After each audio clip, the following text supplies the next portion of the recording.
America और Iran की दुश्मनी की शुरुआत 1979 की ईरानियन रेवोल्यूशन से होती है, जब ईरान में जनता सड़कों पर उतर आई थी और अमेरिका समर्थित राजा मोहम्मद रेजा पहलावी के खिलाफ भयंकर विरोध शुरू हो गया था। देश में गरीबी, असमानता और पश्चिमी प्रभाव के खिलाफ गुस्सा बढ़ता गया और इसी माहौल में धार्मिक नेता रूहुल्लाह खोमैनी एक शक्तिशाली क्रांतिकारी प्रतीक बनकर उभरे और आखिरकार शाह को देश छोड़कर भागना पड़ा और ईरान एक इस्लामिक गणराज्य बन गया। यहीं से अमेरिका और ईरान के रिश्ते दुश्मनी में बदल गए, क्योंकि अमेरिका ने शाह का समर्थन किया था। क्रांति के तुरंत बाद तेहरान में अमेरिकी दूतावास पर हमला हुआ और 52 अमेरिकियों को 444 दिनों तक बंधक बनाकर रखा गया, जिससे पूरी दुनिया में तनाव फैल गया और अमेरिका ने ईरान को अपना दुश्मन घोषित कर दिया। इसके बाद 1980 में ईरान इराक वॉर शुरू हुआ, जिसमें इराक के सद्दाम हुसैन ने ईरान पर हमला किया और अमेरिका ने सीधे या अप्रत्यक्ष रूप से इराक का समर्थन किया, जिससे लाखों लोग मारे गए और ईरान को भारी नुकसान हुआ। इस युद्ध ने दोनों देशों के बीच नफरत को और गहरा कर दिया।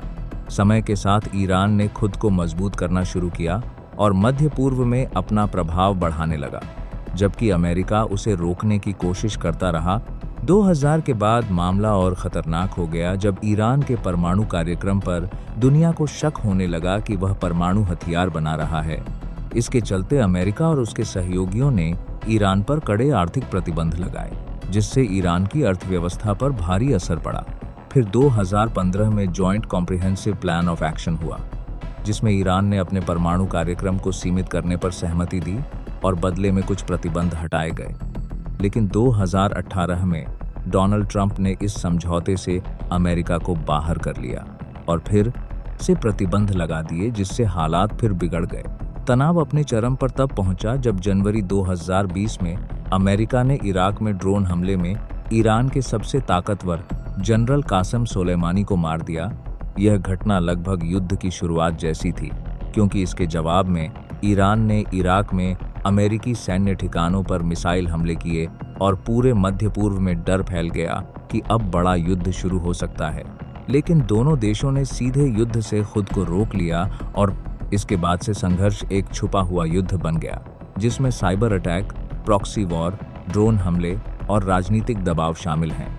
आज भी अमेरिका और ईरान एक दूसरे के सबसे बड़े दुश्मन माने जाते हैं और उनके बीच तनाव लगातार बना हुआ है। और जहां तक खोमेनी के अभी मारे जाने की बात है, तो ये पूरी तरह क्योंकि रूहुल्लाह खोमेनी की मृत्यु 1989 में हो चुकी थी और वर्तमान सुप्रीम लीडर अली खामेनेई हैं जो अभी जीवित हैं। इसलिए इस तरह की खबरों पर भरोसा नहीं करना चाहिए। और पूरी कहानी का सार यही है कि यह एक लंबे समय से चल रही दुश्मनी है, जिसमें कई बार युद्ध जैसे हालात बने, लेकिन आज तक अमेरिका और ईरान के बीच कोई आधिकारिक बड़ा युद्ध नहीं हुआ है।